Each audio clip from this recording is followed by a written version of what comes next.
everyone. Thank you so much for having me. I am really excited about talking to you about the value of online events. Like Beth said, my community, the What Works Network, has been hosting online events for over 3 years and really using it as the backbone of our marketing strategy, our sales strategy, our engagement strategy, our retention strategy. I'm going to talk about all of that today, give you sort of an overview of how we think it through, what kind of events we use to do that, and sort of how it helps us from a business perspective. But we've also been running online events for a lot longer than that as well. I have been in business helping other small business owners for over a decade and have been running online events in one form or another for at least 10 years. So starting with teleseminars and now running all the way up to virtual conferences like this, virtual retreats, and just bringing people together online in a synchronous environment to help them facilitate connection and peer-to-peer support. So let's go ahead and get into it. We're talking about not only the value of online events, but really the business case for virtual events like this one.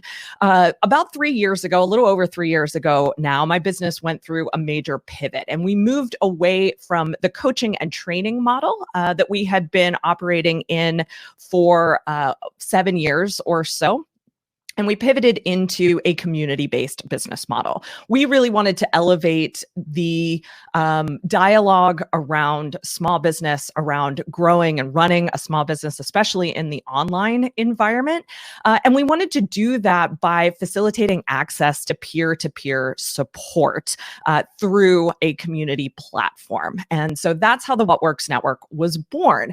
And right away, we knew we had a product that our customers loved because they told us, right? All of our members, maybe not all of them, but a lot of our members told us how much they appreciated the environment that we had created, the people that we had brought together, the way we led the community, the answers that they got, the conversations that they had, the support that they felt. They told us over and over again how much they loved our product and how much they loved investing in our product. But at the same time, we had a really hard time recruiting new members and really even engaging our existing customers sometimes. It's very frustrating to have a product that people are saying, oh my gosh, I love this. Please don't take this away. Like, you guys are doing amazing work. This is so helpful to me. It's so valuable to me.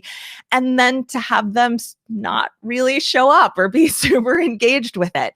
So we knew we needed to start rethinking things. We knew we needed to really rebuild our strategy from the ground up. Same vision in mind, same mission in mind, but the execution needed to change so that people could see the value of it more immediately, more acutely, and so that they would stick around, so they would invite other people to become a part of the network, and so that we could see them engaging on a regular basis as well. So our hypothesis in this rebuilding of our strategy was that hosting online events could help us recruit, engage, and retain new members. Now, I saw in the opening that David asked about whether you all were running offline communities or online communities or a mixture of both before this all began. And so I want to say right now that our community has always been online, whether it's in its present form as the What Works Network or any of the community kinds of things that we ran before that. We've had offline experiences. I've run an in-person conference. We've done meetups. I've done in-person classes, in-person workshops, but it was never a core part of how we brought people together. It was just sort of on the side. So when we were thinking hosting events, we automatically went to online events. Our community is global. They all have sort of different needs in terms of their schedules, how much time they have for things, how much they have to invest in travel, in meeting up. So online events really, we just didn't even consider really another option. So our hypothesis was that hosting events could help us recruit, engage, and retain new members. And so that started with our marketing and sales strategy. The first big shift that we made to our online events sort of planning was to start thinking through a quarterly schedule of online conferences, very much like this one. There are day-long conferences that feature a variety of our members sharing from their own experience and expertise on a particular topic. These are our four last events, one on building your audience, another one on scaling your business, another one on self-care as an entrepreneur, and another one on building your brand. Our next one is coming up in June, and it's called Money and the New Economy, very appropriately right now. Now, this quarterly event cycle is not just a nice way to host an event, get people together, but it actually drives our enrollment cycles. So unlike a lot of online communities, our community is typically only available to enroll about 4 times a year, each coinciding with one of these events. So in the couple of weeks leading up to these events, we go through a big awareness campaign, what the community is all about, who belongs, how people use it, and marketing these events. So literally saying, when you join the community today, then you'll get to participate in one of these online conferences because they're members only. So they're free for our members to participate in, but they are only for members, at least to this point. But that's a different conversation. We're going to make some changes in our next one. But still, these events are a key part of our marketing and sales strategy. And the reason for that is because they help us answer 3 persistent questions that we get from potential members. And these are sort of big business branding, positioning questions that everyone wrestles with at one time or another. And I think that they're especially difficult often for community-based businesses to answer. And the first one is urgency. We experimented with having our enrollment open all the time at the beginning. And the question that people would ask essentially was, why should I join right now? Or why would I join right now? They were always waiting for the best time to join. Well, I don't want to join right now because I'm not sure that I'll use it right now. Next month will be less busy. I'll join next month. Or they'd say, I don't really have something that I need support on. I love this idea, though. When there's something that I want to ask about, then I'll join the community. So we wanted to put a stop to that and create some real natural urgency around joining the community. And so hosting these events and putting enrollment periods around these events allowed us to do that. The reason you should join right now is because when you join now, you get to participate in this next upcoming event. And we do plan the content of these events to enhance that urgency as well, right? So like in September, when we hosted our Scaling Up conference, that was a conversation that we knew a lot of people were going to be interested in. They were going to want to hear a bunch of different perspectives on how you can scale up a small business. So that both the content and the timing of these conferences help us answer that urgency question. The second one is the value proposition. A community-based business has a strong value proposition on one hand, but on the other hand, it can still be a little wiggly, a little amorphous. And so the online conferences actually help us answer, what is this exactly and how will it help me? I think that if you've been a part of online communities before, you get it. Right? We all get it. We get why we bring people together online. It's incredible to meet people and be supported by people who are dealing with similar things or who have dealt with similar things in the past and have experience that can actually help us. But surprisingly, there are still tons of people who don't get it when it comes to online communities. And so these events give us a way to kind of clarify and make more tangible the value proposition that I can really easily take for granted. So the conferences give us a solid container, a solid structure that we can use to explain, this is what the community is about. These are the kinds of things you're going to learn. This is how peer-to-peer support actually works. And then the last question that we find these events really help with is, do I belong here?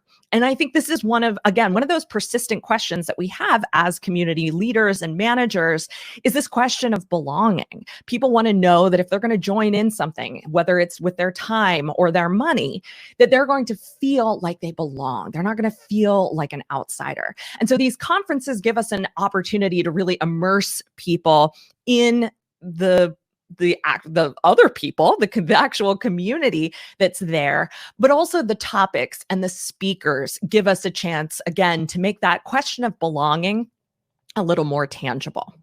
So this has led to some real strong business results for us. First and foremost, organizing our marketing and sales strategy around these quarterly events helped us reduce our initial churn. So by focusing on enrollment on virtual events, we actually reduced our initial churn by about 2/3, which means that we have a whole lot fewer people join the community, kind of check it out, say, I don't really know what this is about, and then leave. Instead, people join, they participate in that conference, they get it, and they stick around. That's huge because it means less admin work for us. It means, obviously, it means more revenue for us as well, but it also means there's a higher kind of quality to the level of our membership as well. When people stick around longer, the community is stronger. And I sort of just alluded at this, but it also gives us a much more efficient management for our community as well. So instead of sort of being always on low alert for new members and trying to get them acclimated to the community, trying to get them the resources that they need, trying to just help them feel like they belong, when we do these enrollment cycles, our team can actually batch new member onboarding. Plus, the virtual events that we host actually serve as a fast track welcome to the community. They get it. They get immersed in our culture. They get immersed in our systems. They meet people extremely quickly. They get that sense of what this is, why it matters to them, and whether they belong. And so these events serve as a different form of welcoming and onboarding for us as well. All right, let's get into engagement strategy. So one of our goals at the What Works Network is to really cultivate a culture of contribution so that our members know their voices, their experiences, and their questions have value. In our industry, there's a lot of kind of top-down learning, right? Where the people who have value, the ones who are charging top dollar, it's only their voices that matter. It's the business coaches, it's the startup founders, it's the people who say, I know how to do this and I can teach you too. We take an opposite approach, as I'm sure many of you do in your own communities, in your own industries, where we think that, to put it in the words of one of my favorite podcasts, Make Me Smart, that all of us is smarter than one of us, or is that how they say it? All of us is smarter than one of us. So we want to make sure that our members know that any question they ask makes our community better. Any experience they share makes our community better, that their voice, their ideas make our community better. And so kind of to go further into that, we also know that our members receive the most value from our community when they contribute to the conversation. So it's not even just about making the community stronger on that macro level, but on the micro level, it's also about making sure that each and every member is contributing in their own way so that they're receiving the most value they can, so that they stick around longer, so that, again, our community gets stronger. We generate that subscription revenue, and we enhance the longevity of our community. So to do that, events allow us to amplify our members' voices. They allow us to leverage structure and set clear expectations, and that means that it's easier for our members to contribute. They see, okay, I could be a speaker at this event. I could participate in this co-working session. I could ask a question at this insider hour. And each kind of small step towards contribution within those different structures and within those clear expectations makes it easier for them to contribute when they are sort of inside the community at large, when there's a little less structure and when there's fewer expectations as well. Now, what this also means for us is that there's less demand on our creative resources. A lot of communities that I see, and a lot of community leaders that I've heard from, they get really stuck in a cycle of always having to create more and more and more training, resources, ideas, even events for their members. Whereas when we put an emphasis on creating opportunities through events for our members to contribute themselves, we get to spend our time mixing, mingling, and managing contribution instead of always having to create content. Now, I love creating content, but it gets exhausting after a while. And for me, that chance to mix and mingle and respond to other people's contributions is a lot more energizing.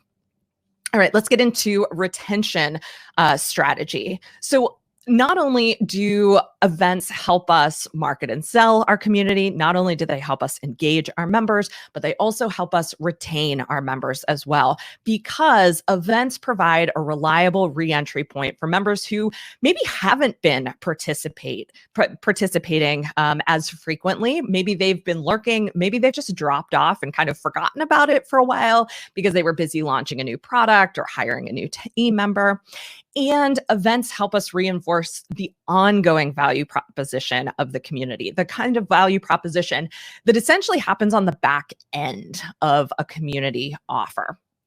So for us, we really like with retention to focus on rhythm, to focus on predictable schedules. So monthly and quarterly events create a predictable way to engage with the community.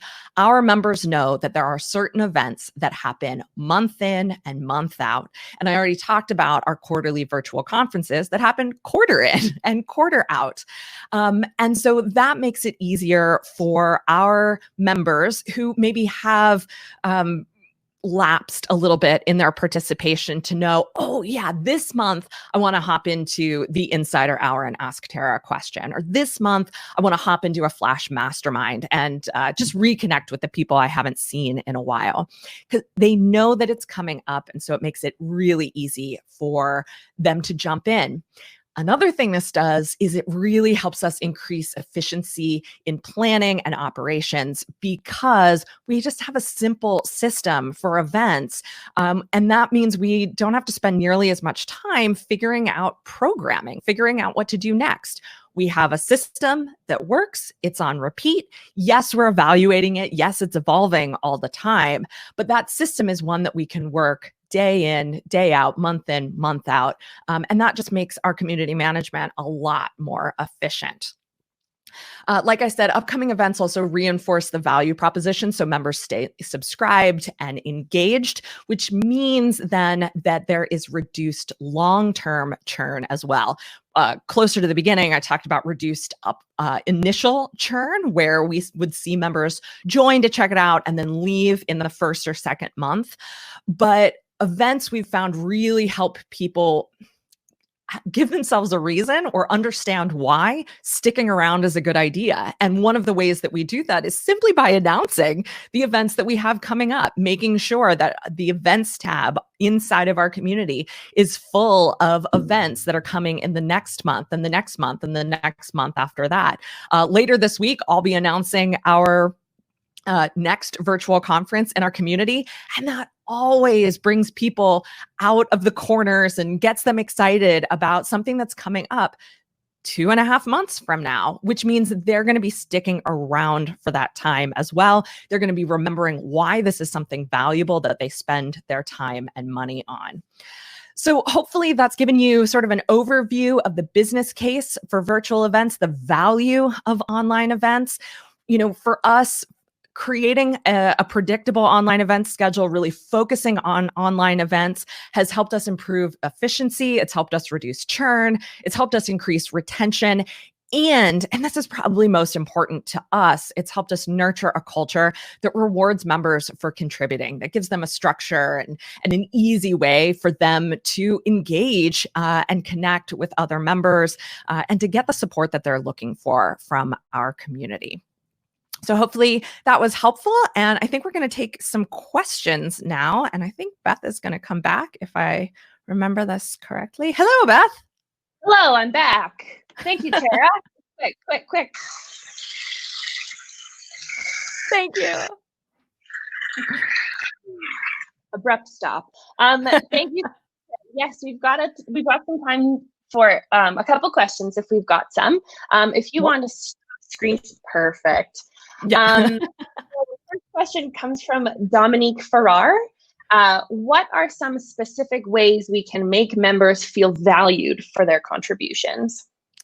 This is a great question, Dominique. I love this question. So I think first, and this is something that we talk about as a team a lot, is that just the process of contributing, I think as a community leader, as a community manager, it can feel like we're always asking things of people, like we're extracting that contribution from them. But the first thing to realize is that the process of contributing makes people feel valued in the first place. The fact that you ask for their experience, for their wisdom, for their insight, that makes people feel like they belong. It makes them feel valued. It makes them feel really good. So that's the first thing to remember. It feels different for us because we're the ones doing the asking, and asking is often really difficult, but that's how it feels to them. They feel honored and valued. Another thing I think that really contributes to that is just getting the rest of the community to engage.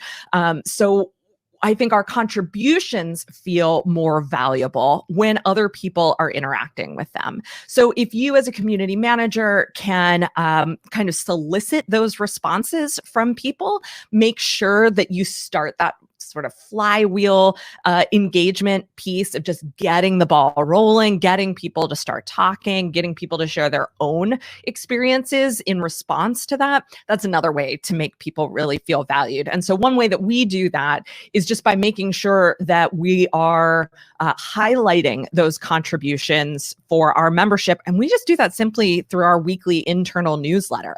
Our newsletter is often written by members. We highlight great conversations, great contributions in our newsletter, and that helps people feel valued as well.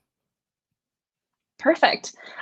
So we do have another couple of questions, and then I think we might have to call it the end, but maybe we can answer some questions on Twitter or something afterwards. Sure, yeah, I'd be happy to answer questions on Twitter. Cool, I'll send you the questions. So a couple quick ones. What platform are you using for your community, and what platform are you using for your online events?